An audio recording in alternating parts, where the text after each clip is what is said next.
more yet. No, not yet. But uh, this is a joint meeting, as we know, with YEL and HHS. I think everybody on the participants list will know what those letters stand for. But for those who are not a part of our board, HYEL is Youth Education and Labor Library. It is labor, trust me. And HHS is Health and Human Services. And we are joining forces, as it were, to explore an issue in our area that is of great concern to all of us, both our guests and presenters, as well as certainly members of our board. And that is what appears to be an uptick in violent criminal behavior in our area over the past, I'm going to say, year plus. My observation, and I could be wrong, is that it's not only more frequent, but it's more violent. So we've invited our guest tonight to explore and explain as best they can with us the trends in this behavior, any changes in this kind of negative uh, approach to our community, particularly since the pandemic, what the forces are doing, in this case NYPD, and what we might do as a board to help them and to help ourselves.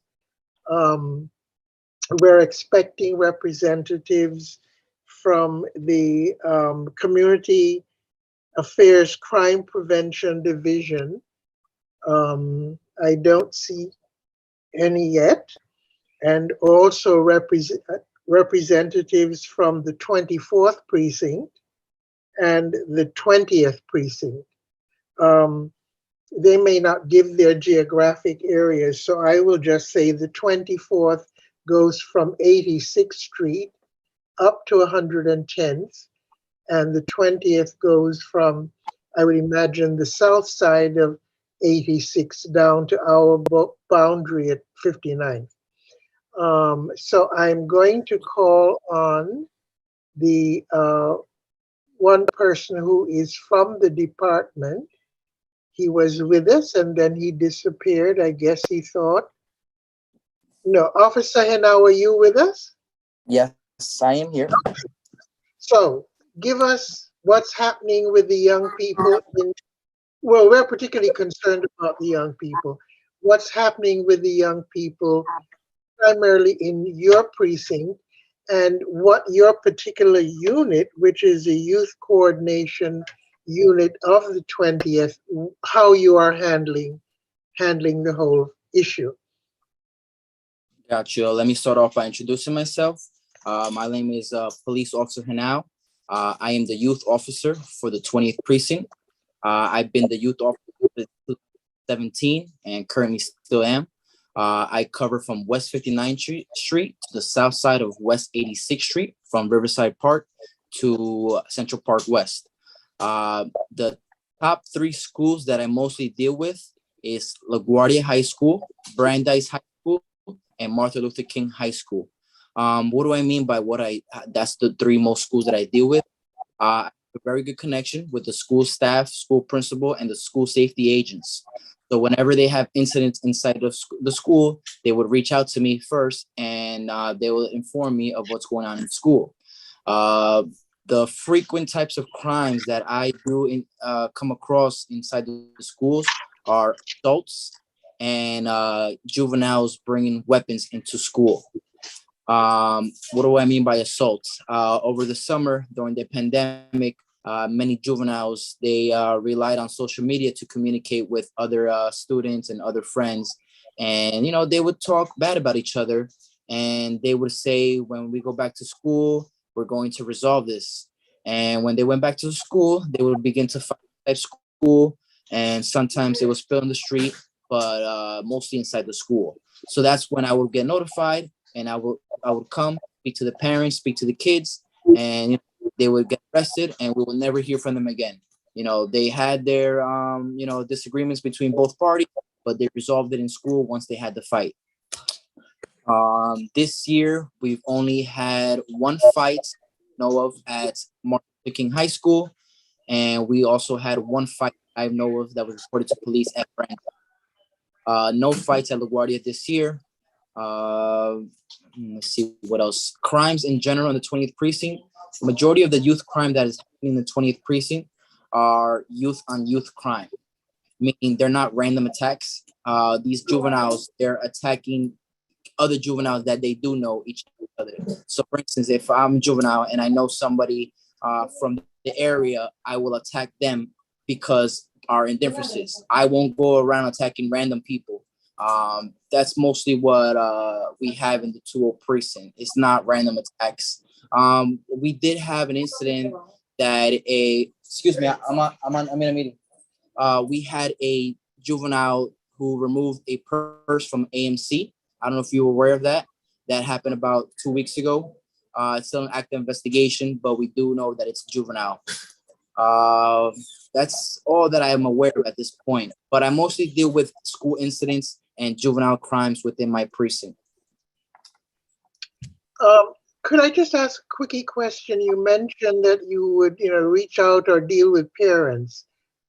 How do you go about that? Do they come into you, the parents or parent, Oh, or you go to them? so the school administration, they reach out to the parents, and then they share my contact info. The school shares the contact info with the parents, and the parents reach out to me. And how do you find the parents? Are they hostile? Are they cooperative? Uh, Majority of the times they are cooperative, because when I deal with these kids, these are not kids that I deal with on a constant basis. They're like first time offenders, so the parents are surprised, scared that this is going on. In the past couple of years, we have hostile parents who basically they say that they've been trying to work with their kids, but their kids don't listen. They're hanging out with the wrong group of friends, and the kid is being rebellious. So that's when they reach out to us, and we try to get them. We do follow-up visits. We go to their residence, and we follow up with the kid, and we sit down with the parent. We basically discuss what's going on in the household. How can we fix this? What do we need to do to resolve this? So they would I had a kid named, I can't say his name, but he's a kid who wanted to play basketball. So we found a basketball league that he joined them in, and ever since then he stopped running away. He was a frequent runaway. All he needed was a sports activity to do after school. And the mother thanked me because he used to go hang out in the park. Now he has a reason to be out. The mom knows where he is. The mom has the contact information for the coach, and that's a problem that we were able to resolve all through communication between police and the parent. Right. Okay. I'd like to ask a question. What, if any, additional services or support would your unit need in order to handle the situations that you come about, or is it adequate? We would like for any services that are local. Majority of the services that we reach out to are mostly in Harlem or mostly Washington Heights, like the Harlem PAL. That was the basketball league. So we reached out to the Harlem PAL, and we were able to kids. If we can find a rec center close by to home, or inside the 20th precinct, that would be beneficial to the parent, because the parent won't have to find ways to transport the kid to the location. So we're always open to different services. Okay, there's a 59th Street Rec Center. That's one idea off the but we can come up with others. Okay. Including in my own synagogue on the third floor, we have a fencing studio. Tim Morehouse, the Olympic silver medalist from 2014, runs fencing in the schools. Oh, And so we have kids coming from the area and from Harlem on a daily basis to get training, many who become state champions and further. So that's another one. But we'll be in touch with yes. some other sessions. I see you be on standby, Officer Henna. We may very well get back to you, but catch your breath for a minute because I see Officer Collado has checked in. Officer Collado, I don't see your picture, but I see your name. Officer Collado has been with us before a couple of years ago, but he's from the BSA, and they cover a much wider area, and I would think they have different kind of responsibilities and incidents than the precincts. So Officer Collado, although I don't see you, are you with us? No?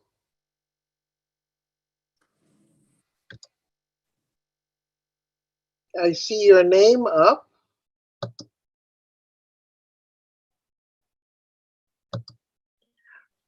Blanche, I think maybe let's see if I'll message him and let's keep going, and I'll see if he's checked in.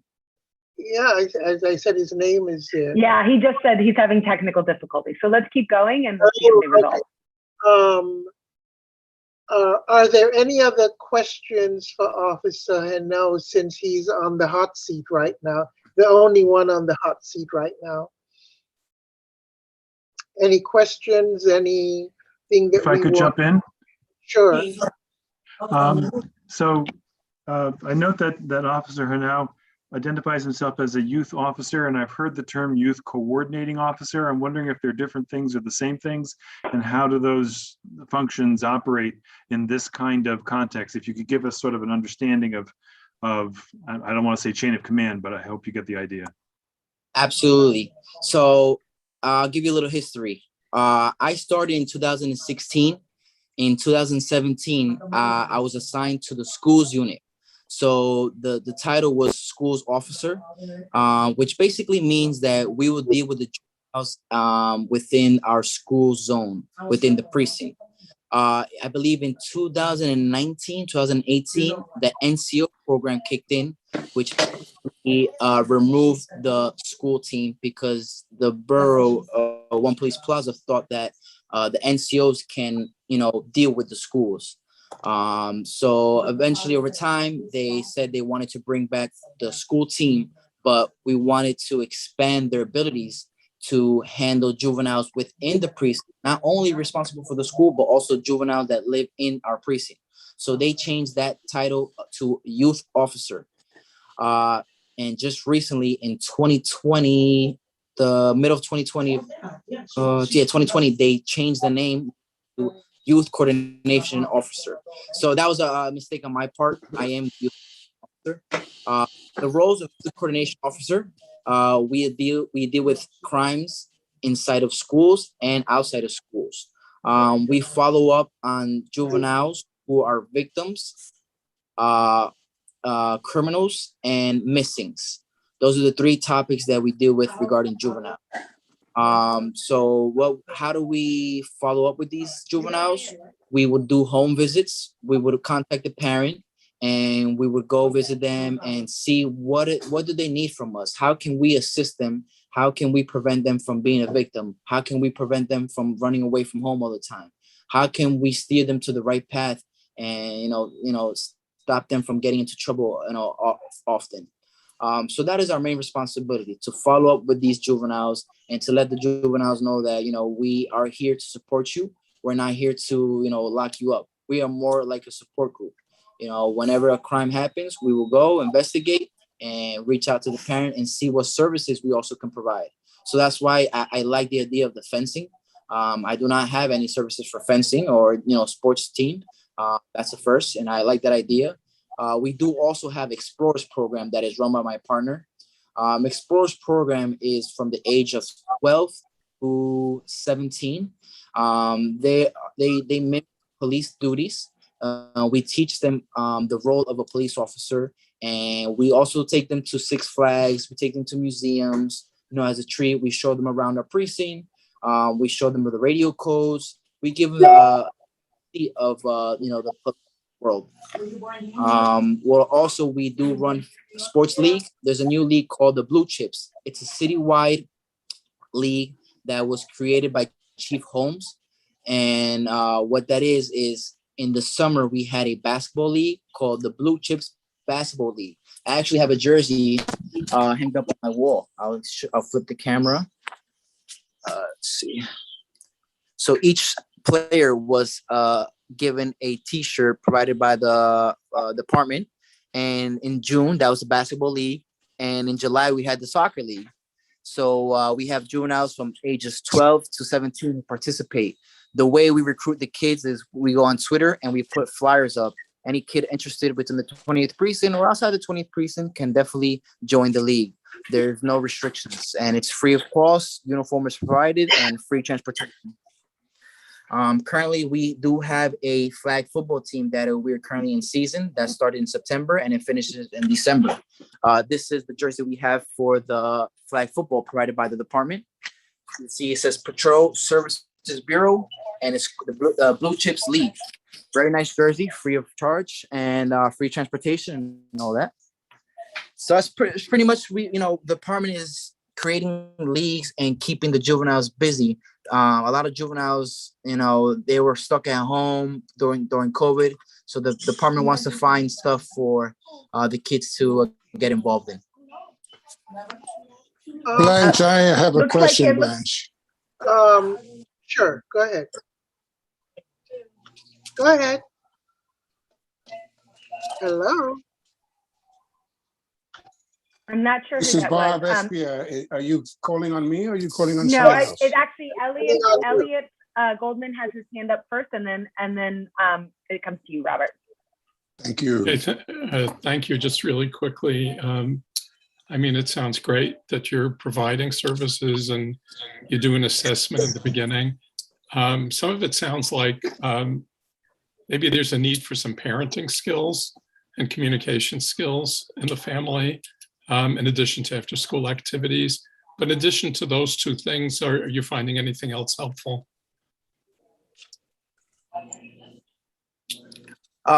Besides what we do, what is helpful? Just well, yeah. Can you just to repeat make it? Yeah. Yeah, just to make it simpler. Are you finding parenting skills helpful for the kids as well? Helping the parents communicate better with their kids. Mr. Hoffman, can I piggyback a little bit to support your question? And Officer, have you had special training to serve in that unit beyond the traditional officer training? Yeah, we had a 2-week YCO training, youth coordination officer training that was held at the academy. We were taught by different units on how to do mediations with the parents and the kids. It's basically called mediation training. So they would sit us down and we will be taught on what type of questions to ask the kids and what type of recommendations we can tell the parents. But I haven't had any experience with a child and a parent having difficulty, a parent having difficulty in regards to teaching the kid how to be, basically any parenting skills. The parents have their own party agencies that they would reach out to. So when I would offer them services, they'd be like, oh no, somebody, I'm attending that I found. As to me having somebody that I can reach out to, hey, I have a parent that has difficulty, taking care of their kid. I do not have that. If anybody does know of any programs like that, I would definitely take that, but I do not have any programs. That's good to know. Yes. Okay, Robert. Mm-hmm. Hi, Officer Collado. You're the 20, Collado, are you not? Yes. No, Can you hear me? No, Okay. no. So, Detective Collado is PSA 6, the Housing Bureau. so you're housing officer. I see. Okay. So Yes. my question is still pertinent. It's in two parts. Several years ago, maybe 5 or 6 years, we had a guest speaker from the 2-4, and he was a lieutenant. I forget his name, but his unit was the gangs unit. And he worked with gangs because at that time we had a spike in gang activity in schools. And so he gave quite a good talk and gave us a good profile of everything that was going on. My question on that is, does that unit still exist, either in the NYPD or in the housing police? The second part of the question is that given let's call it the provocation, or the origination of some of the violence, which is cyber activity, TikTok, whatever. Is there a cyber crimes unit to work with young people in the New York City Police Department, in any unit? Two questions. Okay, so That's a since it was direct. directed at me, I apologize. Good evening, all. My name is Detective David Collado. I'm one half of the Community Affairs Officer here at the PSA 6, Police Service Area Number 6, which encompasses the housing, which covers the 20th, 24th, 26th, 30th, 32nd, and much of the housing in Manhattan North and Central Harlem. So in regards to your questions, yes and yes. Good. Yes. So far, good. Yes, the unit does exist. We do still have a gang unit, although the department several years ago reshuffled and renamed various units. The gang unit does exist. It falls under the OCCB unit, the old OCCB unit, which Organized Crime and Control Bureau. Now it falls under Detective Bureau.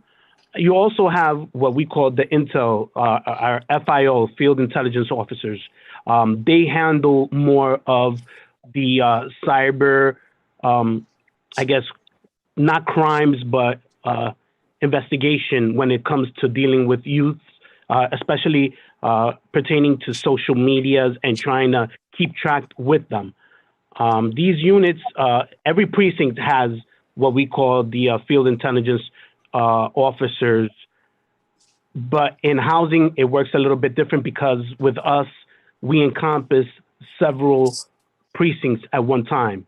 Although our geographical area is based primarily into the housing developments within each precinct, obviously everything that happens in and around the precincts fall and may interact with our dealings. So we are kind of work hand in hand with each particular precinct.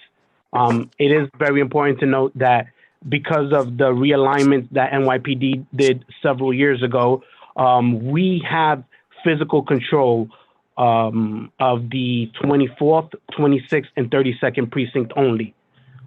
Anything that may actually happen within the developments, let's say in the 20th precinct, the 30th precinct, the 33rd, 34th precincts, although we're notified of it, and basically when it comes to who's responsible for dealing with it, it does fall on the Housing Bureau.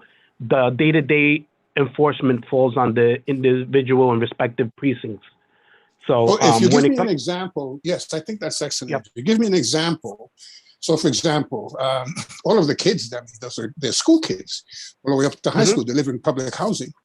And focusing on the cybercrime part of the question, if you uncover through whatever mechanism, many years ago, I served as a volunteer for a cybercrimes unit in the city. And so I really know what happens and what the suffering that these families go through, and the children that are targeted by others who, savvy in use of the internet and the bullying and all of that. If you uncover that, do you have jurisdiction to approach that family with what their child is doing? Do you have jurisdiction for that? Or do you have to call ACS, call another unit of the city to collaborate with to remedy the situation? Well, yes, we all work hand in hand. despite of jurisdiction, wherever it may happen, basically our field or intelligence officers will monitor social media. That's where, truthfully, we get a lot of our information. Yeah, of course. We will tap into whether it's Facebook, Instagram, any of the other social media sites that exist out there. Our field Right. intelligence officers tap into there. If we see anything, for example, one of the things that far often happens is they will advertise home parties, or Right. they will gatherings where they're going to meet up. Or lately, the big popular thing has been where they're going to shoot rap videos or some type of videos. We can kind of intercept that or get our information out there to the parties that need to be informed, whether it be the Detective Bureau, Narcotics Bureau, gang units, the individual YCOs, Youth Coordinating Officers, and each precinct itself. And we can get personnel on site. Whether we decide to do something more covert, where it's something where we'll have plainclothes units out there, we can do that. There's a common misconception that we no longer have those units. We do, in fact, still have the plainclothes units out there. We just don't have them as readily available as we used to at one time. Obviously, with changes in laws and practices, we've adjusted our day-to-day operations. But we still have these units out there, very much so. And again, we follow these social media sites.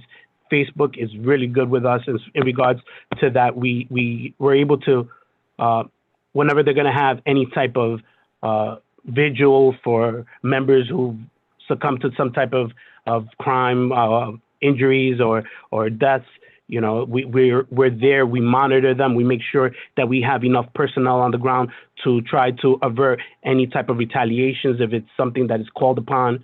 And we're definitely utilizing the social media and the internet. Well, that's very encouraging. So thank you so much for that. You're welcome. Next up, Seema's had her hand up, so I just want to make sure she gets a shot. And then we also have a question in the chat from the Columbus bid. So I want to make sure I'll ask that once Seema's had her say. Let me know when it's my Seema, turn. go. Okay. Thank you. Seema, go for it. This is for either of either officer. I am wondering if there's a gendered component to both the instances of criminal activity and the trends. Are the aggressors mostly boys or men, or is it sort of equally split amongst men and women, or girls and boys? So in the 20th precinct, it's both equally split between both male and female. Mm-hmm. Interesting. Yeah, speaking on behalf of the 2-4, I don't know if you have personnel here from the 24th precinct, but 2-4, the 2-6, and the 32nd precinct, the housing component, which we unfortunately take the brunt of it. It is equal to some extent, although the male participants outnumber the females. We tend to find that the females tend to be a little bit more aggressive, believe it or not. Yeah, I believe it. Thank you. Mm-hmm. Okay, and then the Columbus Avenue bids question was, they're interested in hearing more on interventions addressing gang violence between neighborhoods. Okay, so again, I don't know if there's a representative from the 24th precinct here. If there isn't, I will speak on the limited part from the housing perspective. From the housing perspective, much like the officer from 20th precinct, the YCO, spoke on, the department uses various tactics when dealing with the youth. If anyone has seen anything in the media recent days, we have pulled all stops on youth activity as far as we will do whatever we can. We're trying to partner up with community-based organizations. We're trying to partner up with violence interrupters. We're trying to partner up with schools, any organization that has any type of programs within our community to try to address the issues with our youth. Of course, with the pandemic and everything that came about there, the challenges that were that came about from the pandemic, we had to, again, readjust our practices. We find that, again, these kids, they need an outlet. So one of the things that we try to do, especially through the police department, is obviously the approach of trying to attract kids through the use of sports.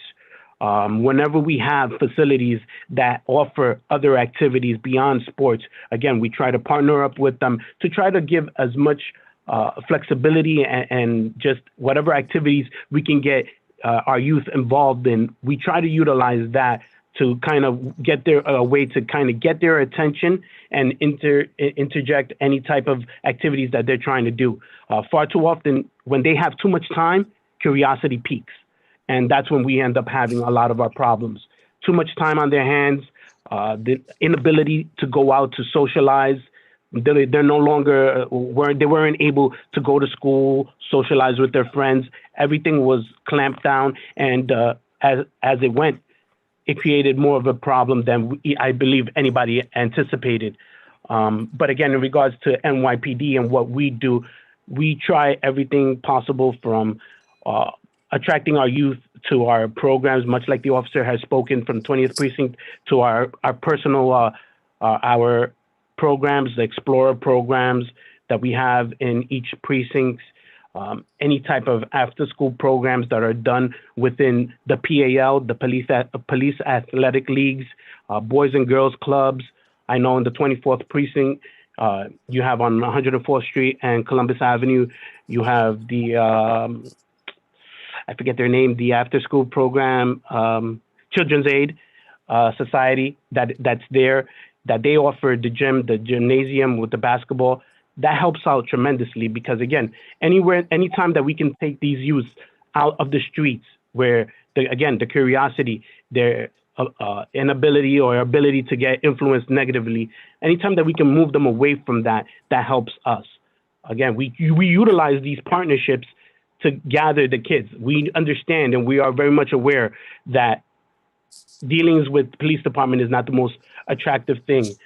We understand that there's, some type of a gap there that needs to be bridged when it comes to building those relationships with our youth, whether it's the mistrust, whether it's the animosity or what have you. So we utilize whatever programs we can to try to gather the kids. And again, while offering them the ability for them to enjoy themselves, play sports, do different activities, we also try to take that time to educate them, to kind of open up those lines of communication and kind of build that trust, build that dialogue, which is so much needed. And trying to, at times, something as simple as explaining our actions, at the same time understanding where their actions are coming from. It goes a long way. Okay, we have an officer And we do from have, the 20, yeah, we have an officer, excuse me, from the 24th, right? Is it Officer Martinez? No, No, hello? we have Mr. Jones. Hi, No, can you that's guys hear me? Stephen Jones is We can hear that's not you. Stephen Jones. Hello, how's it going? I apologize. I'm Officer then from the 24th Precinct. I'm the youth That's coordinating officer over here. I am currently, as you can see, not Mr. Jones. I didn't get a direct link to this invitation, unfortunately, but hi, I'm here now. And in order to discuss about how we're addressing gang violence in between neighborhoods, I don't know if you guys heard, but over the summer, we actually had a Commissioner's Day of Play, which was held once every week for 4 hours. And what we did is we engage with the youth of the community. A lot of these kids do come from gangs. And what we do is we try to keep them occupied through sports, through art, through dance. Not only that, but we also hold what's called youth monthly meetings. So every precinct citywide is supposed to hold a youth monthly meeting. In that monthly meeting, what the 24th Precinct is doing is we're having our kids come into a safe environment and we're picking topics. What cyberbullying, online dating, you name it, we're talking about it. And we're trying just to close the gap between police and the youth. And not only that, but close the gap between the kids and the community. Currently, we're working on creating possibly a rec center here in the 24th Precinct. We don't have one other from the Children's Aid Society who, we're closely working with. And that's how we're trying to target gang and violence between the youth and the community. It's just trying to be there, keeping them occupied, because a lot of these kids don't have places to go after school. There's not, and if they do have a program, they need to pay for it.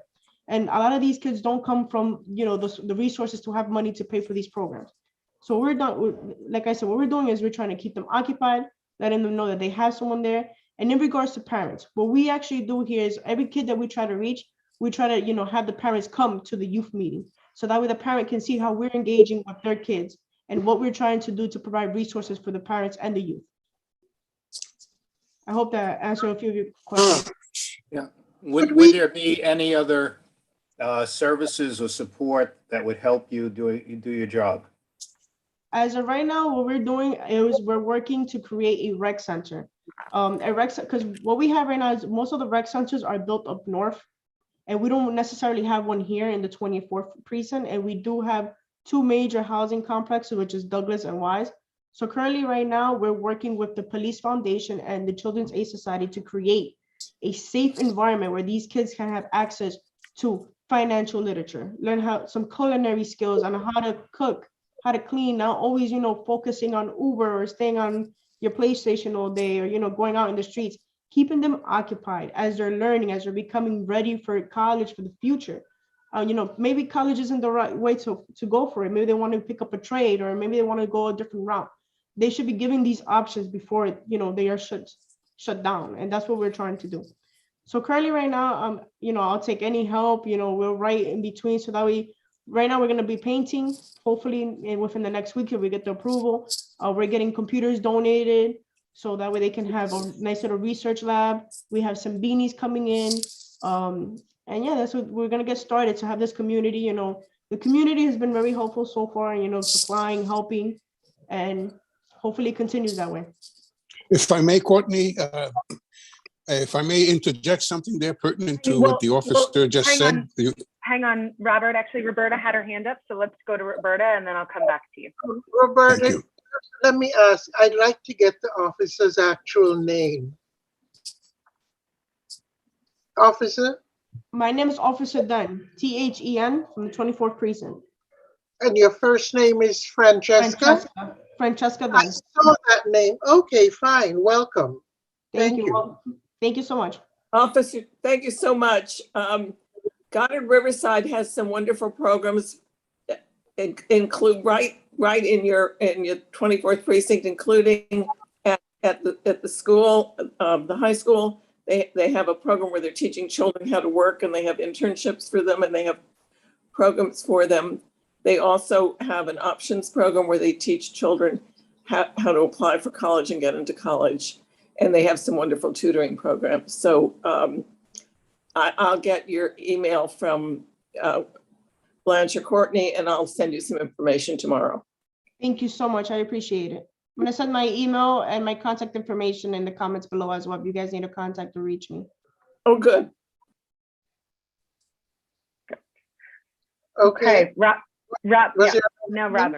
had another question. Okay. Well, yeah, this afternoon, I had to run downtown and I take the bus, and I had the surprise of my life when I passed FIT. And it seemed as if they had all of the students from FIT creating murals on the perimeter of walls of all of the school on 7th Avenue. And I said, my goodness, I thought that was done and with. I didn't think we were doing that anymore. You would see it in PS1 and that sort of thing, but there it is right there on 27th Street, all of the students. And of course, that's an art institution and design and so on. And it's a massive project with plenty in-house supervision with the faculty and that sort of thing, the graduate students in art. But what's wrong with bringing a project of that magnitude? And this is art, good art. These were art students, but we have a variety of students that may fall into the traditional mode or graffiti or whatever. We've done that, where we've escalated graffiti, subway graffiti, to an international art form, selling at $1 million, you see? So that these are these young people. They have all of this energy, and they're creative. They're creative young people.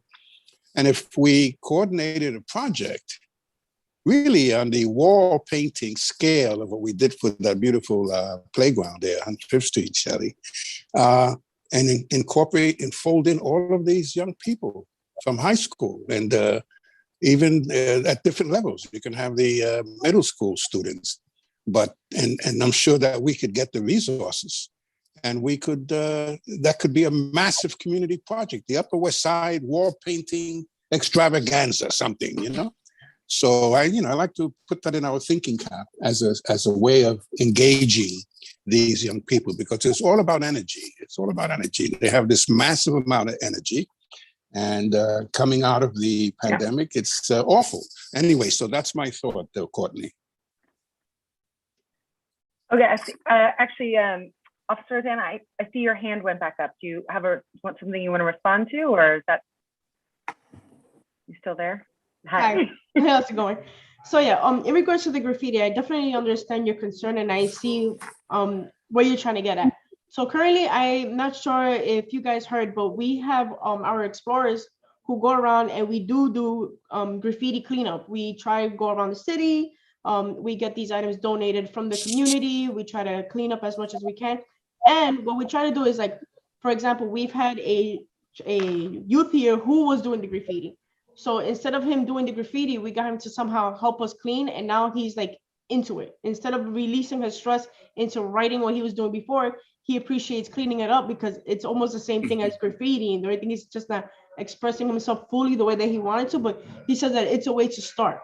Currently, I don't know if you guys heard, but the NYPD is where each precinct is picking a certain location where they can actually graffiti or draw a mural. So I definitely see. Yeah, that's the concept. That's the concept. Yeah. That's what I'm saying, like positive reinforcement. And I absolutely agree with that. Obviously you can't clean all the graffiti up in the New York City. It'll take way too many months. So why not put it into positive reinforcement? So we are open to the idea, and we're currently working on something that it might help. And we're hoping that it does hit the streets, so that way the kids can come to us and, have some fun, some creativity, and, actually put it on walls and be proud of that. I'll join ranks with you if you like. That'll be nice. That'll be nice. I'm actually going to speak to my sergeant in regards. We do have another graffiti cleanup coming up soon, and we're going to have the same kid coming back. So we're going to see if we, introduce that memorial theme again back to NYPD, see what they let us know, and if we get the approval to go ahead and do so. Great. Everybody waiting? Courtney? Yeah, Shelly has his hand up, and then I have a question, and then I'll throw back to you, Blanche. Just to make an announcement to let the officers, particularly 24th, know, on November 21st, we had a meeting earlier today. There will be It's Our Park Day at Bloomingdale Inclusive Park and Playground, which this board was instrumental in bringing about. And there'll be things like wheelchair basketball, where not only people who need wheelchairs are going in, but there'll be extra wheelchairs for people who don't need wheelchairs to see what it's like. A lot of activities that enable more able-bodied and more disabled people to interact. We have 6 or 7 disabilities organizations. There's a disc throwing program from organization called Disabilities, okay? And there'll just be a lot of fun, a lot of entertainment, and more information is going to be coming, but everyone should know, but we'd love to involve the precinct in this activity, because the youth are using it. In fact, there are a lot of after-school youth in the park, and we want to make it a positive experience and a way to use that energy in a constructive community way. Thank you. Somebody else waiting? Yeah, I have one quick question. I just wanted to ask our officers who are on the call here. You mentioned some of the programs that are run specifically by the NYPD. Do you guys have the resources or the seats, so to speak, that you need? I hope you're not, I assume you're not turning kids away for resources, but if you are, that'd be great to know.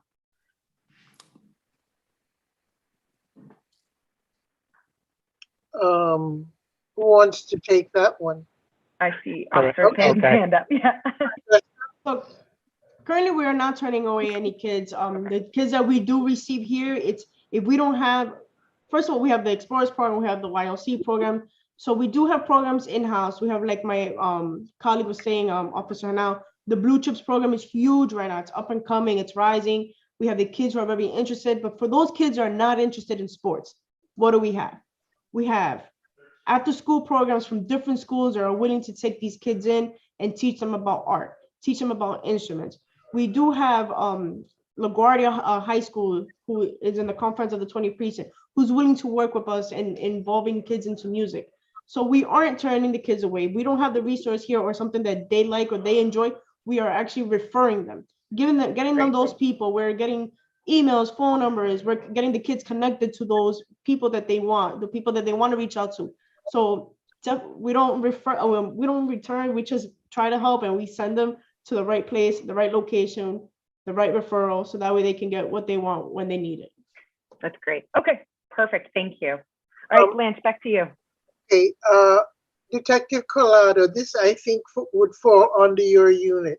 The last time you met with us, and I see there's been a promotion. Is that correct? Yes, thank you very much. Yes. Congratulations. Okay. Thank you. One of the things you said was, and I hate to bring in a negative idea here, but one of the things you said was a lot of the criminal activity that goes on here in our 24th and 20th, particularly 24th, it's done by primarily young people out of our area. They come in and do their dirty deeds and leave. Is that still the case? Honestly, it varies. A lot of the problems that come about, especially with the youth, especially within the 20th and 24th precinct, fall under the crews or the gang units. Various alliances change.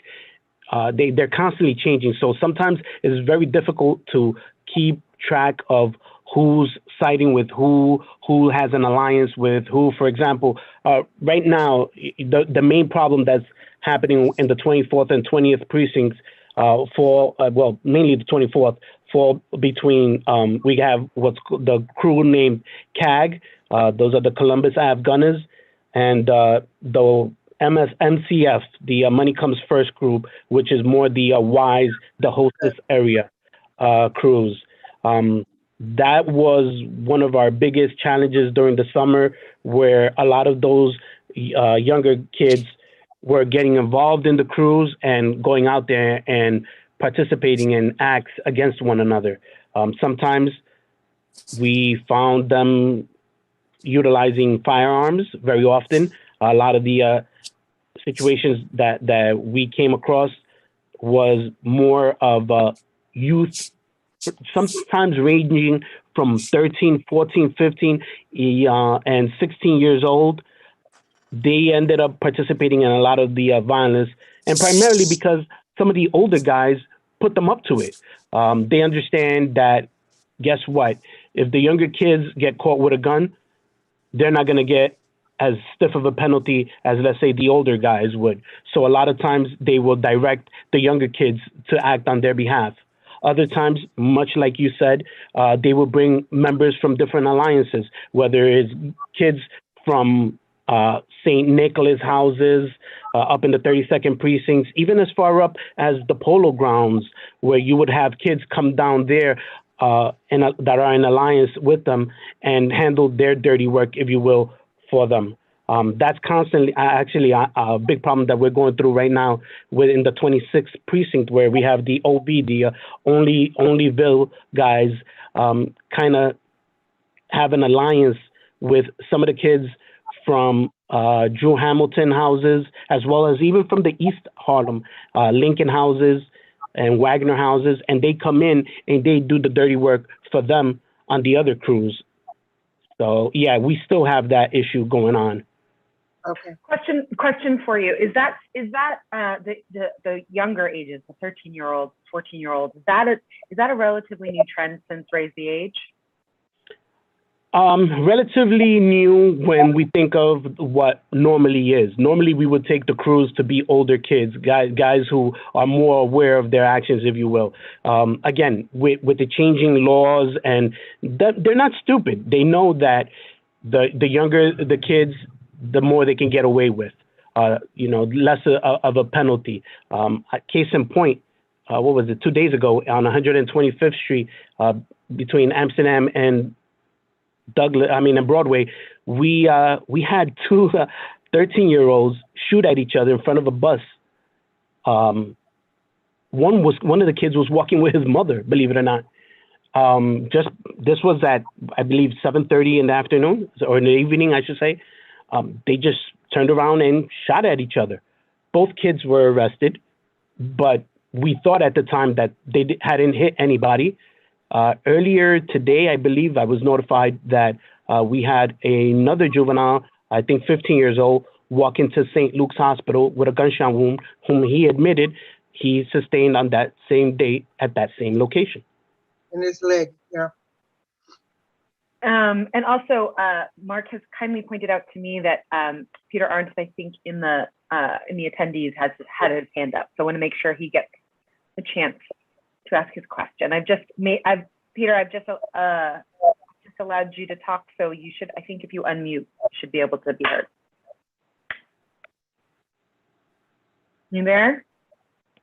Yes, I'm trying to unmute myself. There Hi, you are. thank you. Hi. Yes, it's Peter Arnson with the Columbus Amsterdam bid, and a number of my questions have been answered. I really appreciate the talking about what you've been doing between the different housing projects, because we've just had enormous increase in shootings up here, and it seems to be related to that. And I was wondering how you were trying to break that cycle of the shootings. And I guess you were just speaking to that to a degree, but I'd love to hear from Officer Tan or you, Detective Collado, about what can be done to break that, and if there's anything that can be done from the community level. Officer Tan.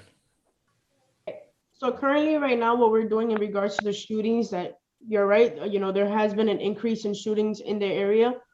Currently, we have officers. We're going back to the old days. We're bringing it back old school, where we have officers on foot. We're patrolling. We're outside, rain, snow, cold, hot. They're standing outside. They're walking. They're engaging with the community. They're talking to the kids. We're actually going into the parks, playing sports with the kids. We're trying to keep the kids occupied, and that's the main goal. The more we keep these kids occupied, letting them know that there's other resources out there for them, the less shootings that we have. The more police presence that we're showing, letting the community know that, hey, we're here. Things are going to be safe. We're taking care of the kids, and we're also taking care of the community. And that's the goal that we're trying to get to right now. In regards, I know Pete, we do close Columbus and Amsterdam. Maybe like one day we can hold maybe a kids' day. So where, a lot of these kids don't have a lot to eat. Maybe the community can donate a free meal for the kids one day, or we engage in a sport, or maybe do like an arts and craft activity, or something to keep them there, for them to know that, listen, this is already closed off for us, and this is what we're gonna do. This is just gonna be a kids' day. Where I know that we go to 108 and 109 in Amsterdam, we see the kids playing football, and they're throwing the football and they're having fun, but sometimes the ball goes into the restaurant in Anime Hall, and then people get upset. But hey, it's kids, it's gonna happen. I'd rather be playing there than playing in the middle of the street or playing somewhere else. So it's just maybe like a weekend, one day we can try out maybe a kids' day. We can coordinate something where it just works, it's kids. So the parents bring their kids, we're gonna engage with them, we're gonna have fun with them, and that's a way to stop shootings. Letting them know that there's little locations where they can go to keep themselves occupied. And then on our end, we're just gonna keep, showing police presence, making sure that we're doing the proper investigation on our end. The more the merrier. And I do agree with that, bringing it back old school, having us on foot, where you can actually see us, engage with us, talk to us. I don't know your concerns and your suggestions. I really appreciate that. I have seen more police on corners in the past 2-3 weeks, and I really appreciate that. We had a message, Courtney, that Yep. our guest had to leave. All right, so Carmen, Carmen Reyes, you should be Yeah. able to unmute yourself here now. Yes, hi, can you hear me? Yes. Hi, good evening. My name is Carmen Reyes, and I'm the parent coordinator at West Prep Academy Middle School on 104th Street. So I definitely have some of the police officers here. I'm definitely going to reach out to you some point next week because I want to know more about these programs that you have. But my question was around, I know East Harlem has a SAFE program that they are, they collaborate with the precinct in East Harlem to address shootings and students, not students, that are in gangs. So does the 24th precinct have something like the SAFE program? Currently, we do not have something that's called like the SAFE program. The closest thing that we do have to that is we have the domestic violence advocates who stand here or are here Monday through Friday from the hours of 4 to 8, and our youthly monthly meetings, which kind of somewhat we're looking to replace, or something that fills in. It's not 100%, but it is there, and it does help the kids and the kids' families as well. Okay, thank you. Courtney, I think Mr. Goldman said he had to leave shortly. Am I correct? I'd like to introduce them. Yeah. Yeah. Okay, so we're very fortunate to have two representatives from the Department of Health and Mental Health. One is Elliot Goldman, the other is Susanna Sanchez Augusto. So Elliot, would you like to begin? Yeah, sure. Thank you. It's been an interesting discussion hearing from the police officers and the activities that they're doing. We're coming at this from a little bit different angle. And I was thinking about what Detective Collado said, which is he made a statement about where does this behavior really come from? How do we understand the actions? So in some way, it's possible to think about COVID-19 as really a perfect storm of difficulties that youth are facing. I'm just gonna see if I can share. We have a brief PowerPoint. Let me see if I can share my screen. Can everyone see that? Yep. Yes. Let me see if I can get the whole screen.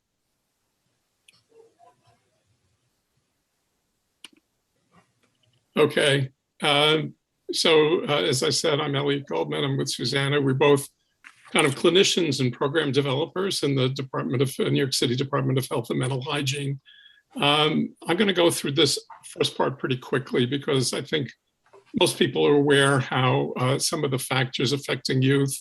And as I said, it's kind of multiple issues, including very high stress on parents, inadequate support for parents throughout the city, housing instability and homelessness, essential worker responsibilities, and often lack of childcare services. Some of the risks that were exacerbated, kids really at risk or vulnerable positions had to do with social isolation, kids dealing with family stressors, a loss of structure. Let's remember that schools are really important in a lot of kids' lives, whether it's providing needed structure, contact with nurturing adults, breakfast and lunch, et cetera. It may be one of the places that they're getting the most positive feedback during the week that they are getting. Through the pandemic, parents were less available. Also, another issue is that, that we hear repeatedly is that kids were really dealing with a lot of loss, whether it was loss of health on the part of family and neighbors, it was a loss of a regular routine, and a loss of a sense of safety.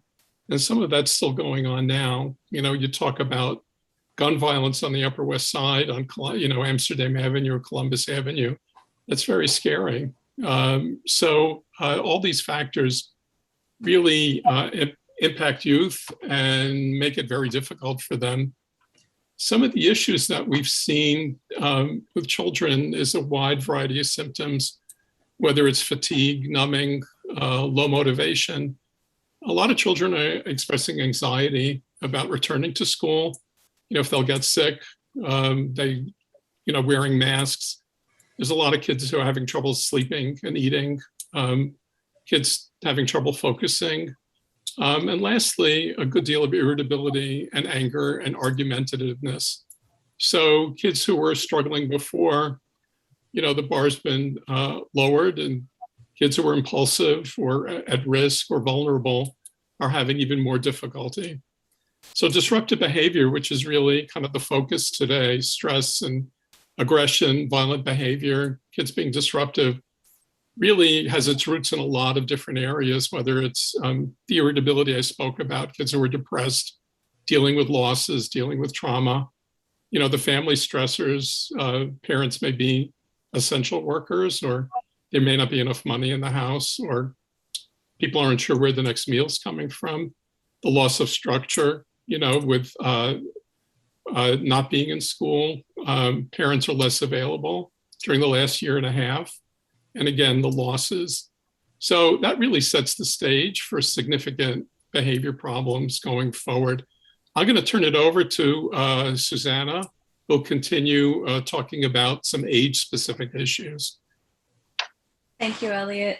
Yes, and as we continue sharing a little bit more about what some of those symptoms can be, I know that most of the discussion has been on the older population with our children, but it does start young, and that's why it's also important for us to recognize those early changes that we see, possible irritability, tantrums, regression, lack of focus, physical complaints. And it's important to be able to note that not all children and teens respond to stress and loss in the same way, right? And that depending on the age, that we may see variations in that, as we already discussed, some of the disruptive changes in behavior. Our next slide. I'm just going to go through these rather quickly. With our children that are a bit older, 11 to 19, that's when we see more of the fear and the worrying, the unhealthy habits, acting out, having risky behaviors, even possible substance use, avoidance of maybe peers, friends, even people of authority, right? As we are discussing, even an officer can be a sense of like avoidance, right? Having physical symptoms or a sense of irritability. We can move on to our next. No. So what can we do, right? What are those cries for help that we hear? So for many of the parents that we've spoken to in the communities, we've seen that a key concern is keeping our kids safe. To keep them in school, with friends, and at home, as we discussed already, keeping them engaged in activities within the community as best as possible, and keeping the right balance. How can we communicate to our children the ability to feel safe and not feel frightened in situations? So we want to assess the risk and establish ground rules, make time to connect, maybe perhaps for that family unit, especially within the pandemic and the aftermath of it. How do we connect with our children once again and build those strong ties so that they are feeling motivated to join those extracurricular activities? We also want to be able to listen to what they're stating and acknowledge what they're feeling in the moment, communicating with not just with the parents, but also with teachers, with school staff, with administrators, finding ways to be able to connect, encouraging our parents to seek support with dealing with stress, such as through virtual support groups, even communities, families, friends. So I think that a lot of the emphasis in that we're coming from, that different angle, is focusing more so on how the family can play a role, not just connecting with that child in the community that may need that added support. Our next slide. Okay. So some of the mental health warning signs that we could see is that and we're emphasizing on the fact that we're considering the frequency, the intensity, and the duration of some of these signs or symptoms. How often does it occur? Is it a once in a while thing that this child may have those intense and strong feelings? Or is it something that occurs every day? Are they feeling up and down at a moment in time? Or is it something that's intensely happening for a sufficient amount of time, meaning that it's more than 2 weeks? Are they having problems with their daily activities and socializing with others and connecting in school or engaging with friends overall? And if so, are they looking to use substances to replace whatever it is that emotional need that they're having? So when we consider these symptoms, again, we're considering the frequency, intensity, and duration. We're not suggesting for anyone to necessarily diagnose their child, but these are some of the concerns that a parent can be aware and take into consideration in terms of seeking that added support in their community, perhaps through programs as you've discussed. So some of the challenges in helping our youth, one of the challenges that we hear of is stigma, right? I'm worried about what people may think, or what the community will respond in terms of me seeking help, or perhaps what might my church think of me, or my culture think of me, or maybe I don't have the funds for it. So there's a lot of stigma attached to finding that help and becoming an advocate for your child. He's just going through a phase, or it will get better, right? And kind of dismissing what that child is going through as opposed to taking that extra initial step to support them. Or I don't want the school to know, right? And that stigma there is what's holding that family back from taking that extra step. It's really important to be able to notice that we change our language, change that stigma so that that family gets the adequate help that they need. And that starts with us. If you're unsure about counseling or therapy, there's inclusive therapists available for families, finding a therapist that understands one's culture, your language, and your background while navigating the mental health system in place. Our next slide. And there's a lot of mental health supports available. Many of our families may not know that they have access to this, like New York City Well is a free support, 24 hours a day, 7 days a week. Mental health providers, 250 languages spoken and up. There's chat services available. There's they can speak live with a therapist that can connect them to other specialists that may be needed, that child can connect to. There's also a suicide prevention lifeline number, which is also 24/7. There's the Project Hope number, which has more of a focus on coping with COVID. And then there's also school community programs. There's staff available, counselors, clinicians, and sometimes we may not feel as comfortable to reach out to a mental health clinician, but maybe a faith-based leader may be a good support. So just keeping in mind these resources, I think would be great, especially the New York City Well hotline number. And just to piggyback off of the discussion, I know we went through these slides rather quickly because I wanted to make sure we honed in on the things that can be pertinent to the way you're processing this in your community. But I remember working in the Nassau County a couple of years ago, and I worked within an organization of substance use facility, that is. And there was what was called a national night out. I'm not sure if that's done within the district. Yes, it is. I'm seeing hands up. Okay, yes. So that was a great approach to be able to partner, right, our children with officers and have resources available in the community for them, free food services, meals, just community support groups in place. I think that's a good reminder to a lot of families and a way in which they can access those supports. I'll just add on that both Suzanne and I are working on program development for a very large scale program throughout the city in 33 neighborhoods. In Manhattan, it's Central and East Harlem and the Lower East Side, Chinatown, Morningside Heights, Inwood, et cetera. And these are communities that were particularly hard hit by COVID, where there's many youth at risk. And I'm not going to go down a list, but they'll get a lot of services and training for parents, teachers, community organizations, as well as enhanced access to care. So, our thrust is really around understanding the causes and thinking about, kids who are struggling at risk and how to help them from the mental health side. The program is going to be starting soon. But in addition, the slides that we're showing here are part of a much longer presentation that lasts about 90 minutes. And that'll be available to any community in the city. We'll just open it up for registration. It'll be both virtual and eventually in person. We're talking about youth mental health and what can parents do, teachers, et cetera. So, that's coming down the pike, and we'd be happy to inform the community board about that and make that available. And that's free of charge. I'll just throw that in there. Thank you. This was very informative, and particularly the supports. Just like to point out that very often our community is left out of special programs because we have pockets of poverty, pockets of intense need. For instance, Douglas Houses, which is in 10025, not in Morningside Heights, has 3,000 residents and has been designated, I think, #1, unfortunately, in domestic violence. So very often, because of the relatively small numbers and concentration, our 4 sets of Amsterdam Houses, Urban Renewal Brownstones, the Hostos, and Steve Wise Towers, and so on, are not included in those support systems. So maybe you can take that back. Yep, we'll do that. Yeah. And then I do see. Oh, sorry. Go ahead. And then No, go ahead.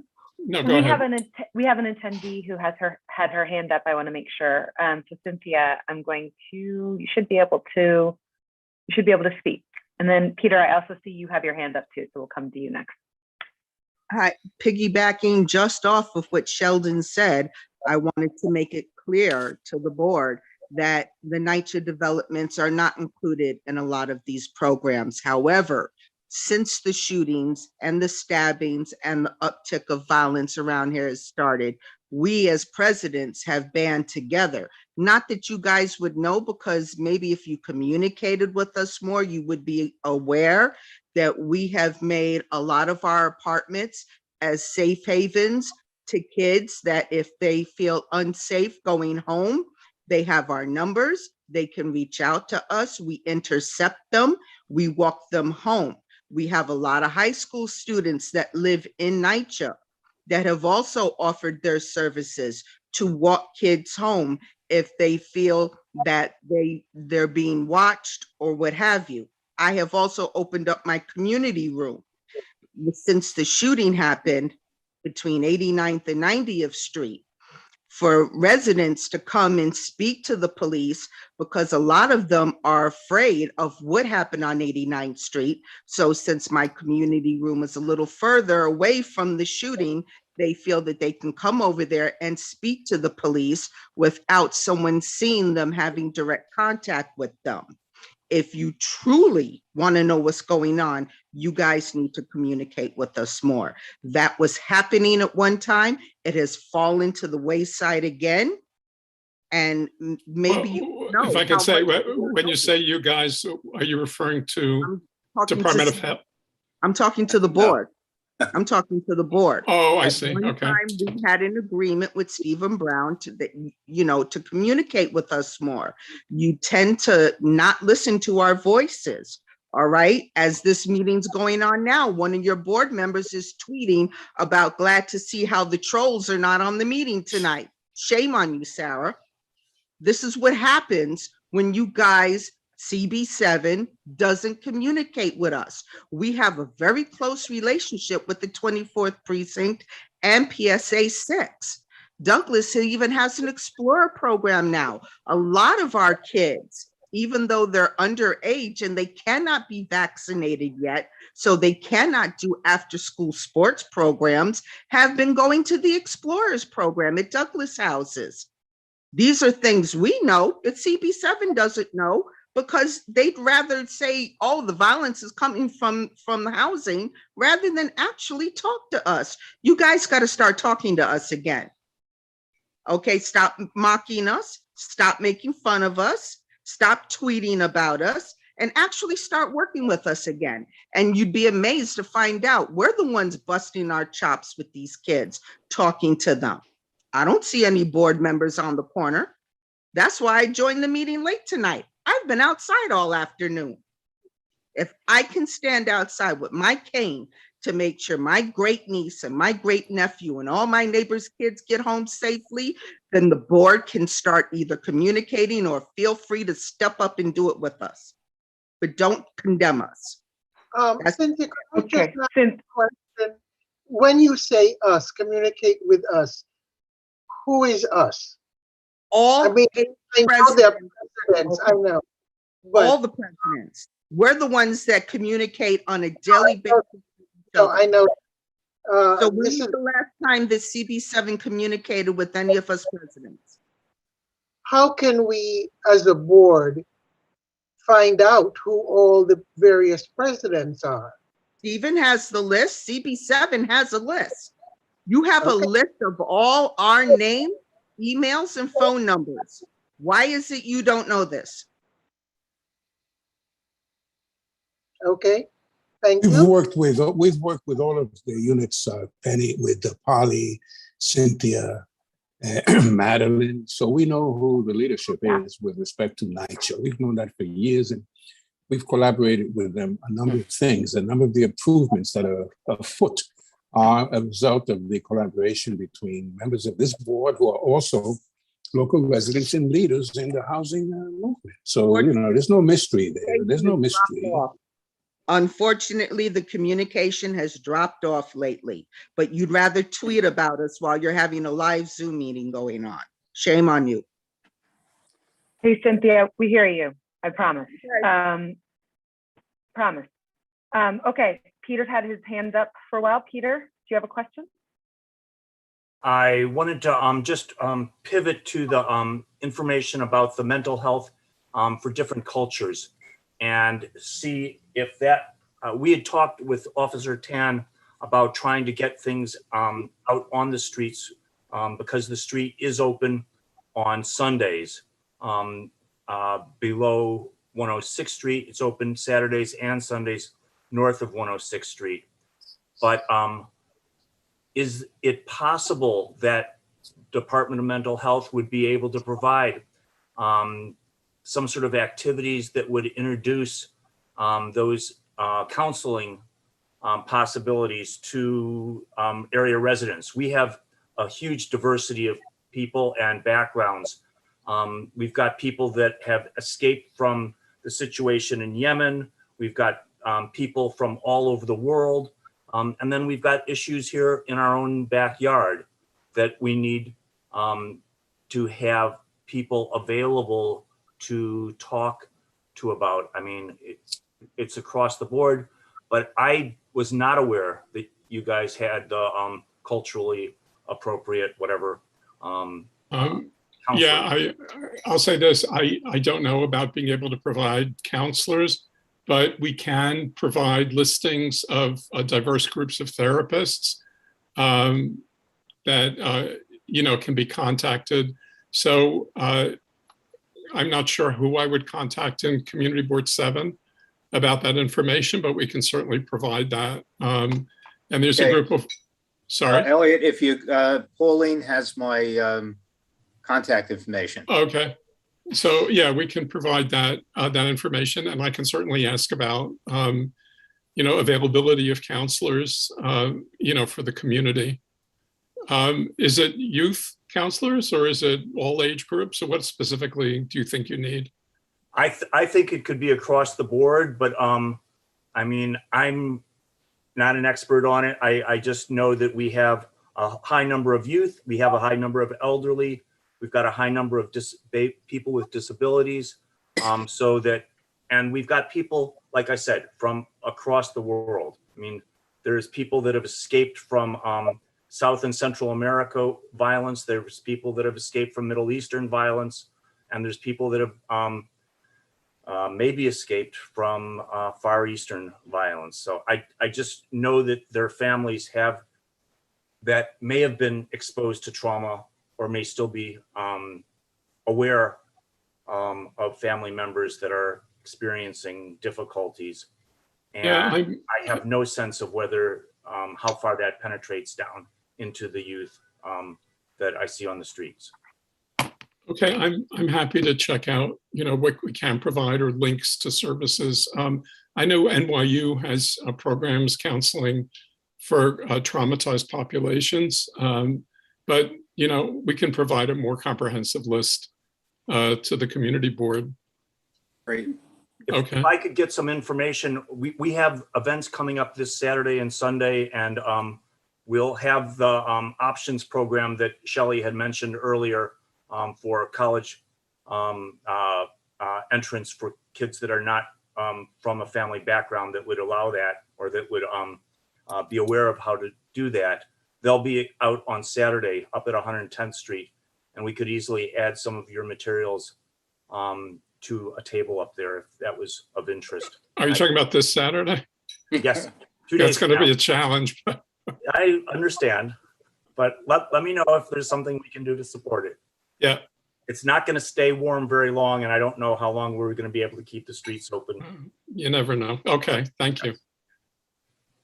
Carmen had a question in the chat, what time on Saturday? And then Erica Overton has had her hand up, and I want to make sure that that we get to her. So the question is, what time on Saturday? 2 to And 5, then Erica 2 from to Linda's 5 on Saturday at between 109 and 110.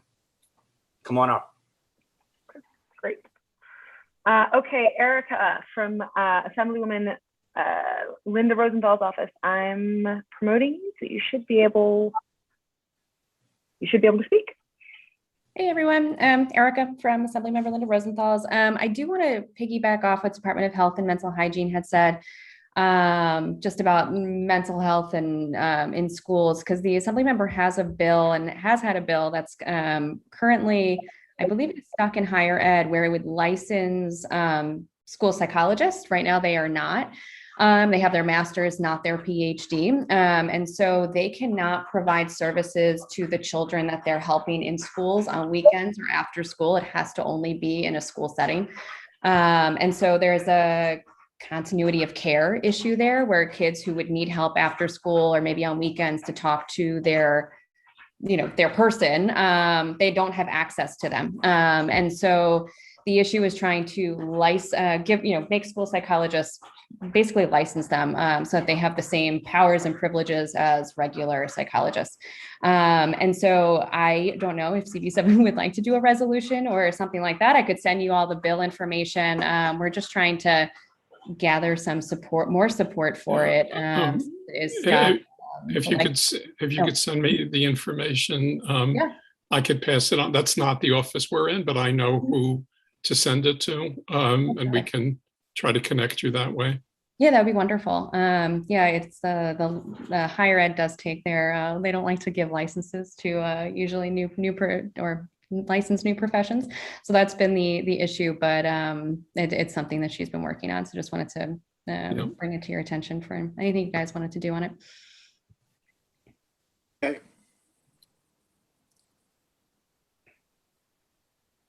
Great. Okay, that seems to be the hands up that we have at the moment. Yeah, Blanche, I don't see any other hands up at the moment. Okay. I would say thank you to all our guests. We have some committee business that we will bat around. You are certainly more than welcome to stay and help us bat. But if you have to sign off, you can do that too. And this has been, I think, enlightening, thought-provoking, and it's given us food to chew on. And I imagine we can do some of that after starting now. And certainly thank you to all of you who came. It's been, I hope everybody agrees that it has been a very stimulating, enlightening meeting. Just a little word of business. We are losing one of our members, Natasha, who has been a member of the YEL committee for a few years. She is moving on to co-chair another committee of the board, and we will certainly miss her, but we wish her well. And as we welcomed a couple of new members who are to our committee who are here tonight, and officers, we are certainly happy to have you always. Detective Collado, I'm happy to say detective. It's been a long time, but it's been also very helpful to us. And Officer Pan, welcome. I'm glad to have a chance to interface with you.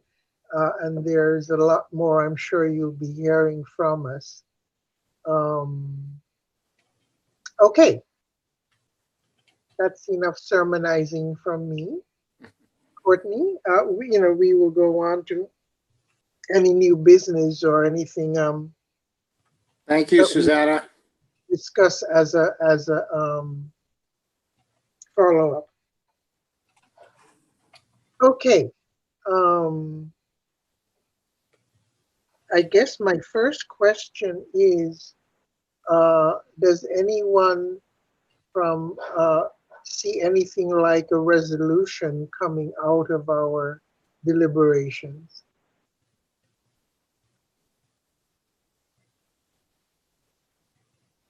Silence means not. I would suggest that we get a hold, I'll contact them, a copy of some of the resources available and put them on our website so that people can take advantage of and have access to them. No, well, I had planned to mention that right now I'm thinking of, is there a resolution that's coming out of any of this that we need to move forward to get to the board? Yeah, contact information we certainly need to look at. Yeah, if I could jump in on that, I think Shelley is right on the right track with that.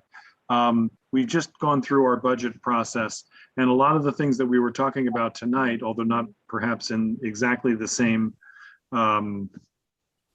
focus, were things that we advocated for, and I think effectively advocated for in terms of funding decisions.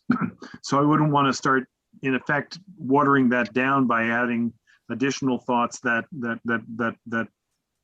might be viewed as being in competition with that well-reasoned advocacy. I do think that there might be room in a future meeting to perhaps a November meeting to address or take up the Assembly members' bill that might make more resources available in our community than are currently, especially the shocking idea that if you have a problem on a weekend, you can't talk to your counselor. So you have to schedule when your crises occur. That might be something we would want to take up, but we have the time, since I don't think that bill will be heard in any kind of capacity before the legislature reconvenes in January. So we have a little bit of time to receive the materials, read them, and make a more intelligent statement that we can probably make tonight. So that's what I think where a resolution might be useful, but not tonight, for the November meeting, with a view toward a full board resolution at the December meeting. With this, for once in our lives, we have time for that. I'll shut up now. Okay, fine. To follow up on what a number of people said about resources in the neighborhood that people don't know about, Shelley, you mentioned the fencing facility and classes and so on at your synagogue.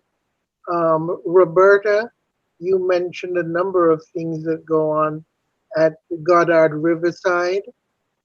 And those are just two particular examples that were mentioned here. And there is a wealth of information and resources and contacts. And this has been, I think, a common shortcoming of CB7 as I have observed it. We collect information in part and we don't share with the people who need the information. And I think we should make a concerted effort and carry this further. Like, Mark, I remember you worked very closely with an intern that the board had in identifying resources and services in the community. And I don't know how that was ever codified, if ever, and where it went.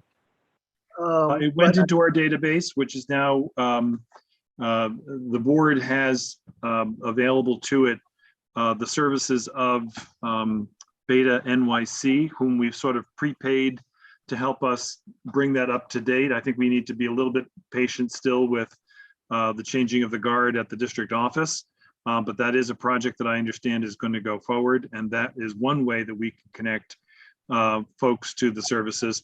But to your point and to the others tonight, once we get a little better at it, updating our website with pages that simply provide links and so forth in an easier to find context, that would be a great thing. That would be a great project for us. Once we replace John and have somebody on staff who can do that sort of thing and has the time to do that sort of thing.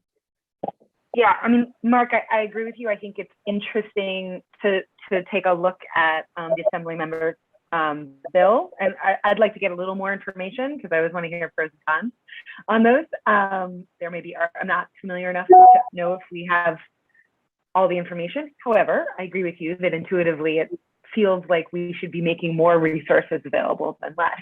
The other thing what I was going to say was I'm not sure I heard a formal resolution needed here, but to this point, the connectivity. So, I mean, we already heard through this the need for to provide information and connect people on this call with the resources. So I actually feel like that's the biggest piece coming out of this, is that for the next week or so, we make sure that we connect those dots where they needed to be connected rather than a formal resolution. I agree, the budget thing, while important, I think we're in information gathering rather than just saying we need more resources here and there. Okay. Any other comments, Shelley?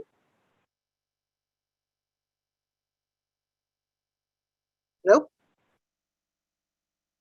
I think that makes a lot of sense. I think in the long run, the more information and resources we can provide for the community, the better we're doing our job as a community board, because we should be serving the community.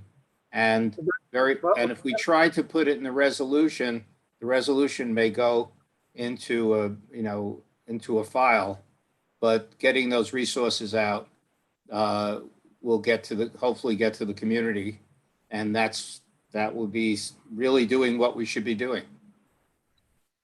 Okay. Anything else? I don't believe that we have completed our business. Any new business? Okay, all I can do is say it's been a pleasure. Thank you all. Okay, thank you. Good night. Okay. Remember November 21st, Sunday, it's our park day at Bloomingdale Inclusive Park and Playground. Peter was on this afternoon as an active part of the Friends group, so we thank him. Okay, there being nothing else, I move that we adjourn. Seconded. Have a great night, guys. Go home safe. Thank you. Thank you. And, thank you very much. Thanks to Shelley and Blanche and Courtney for such a good prep for a good meeting.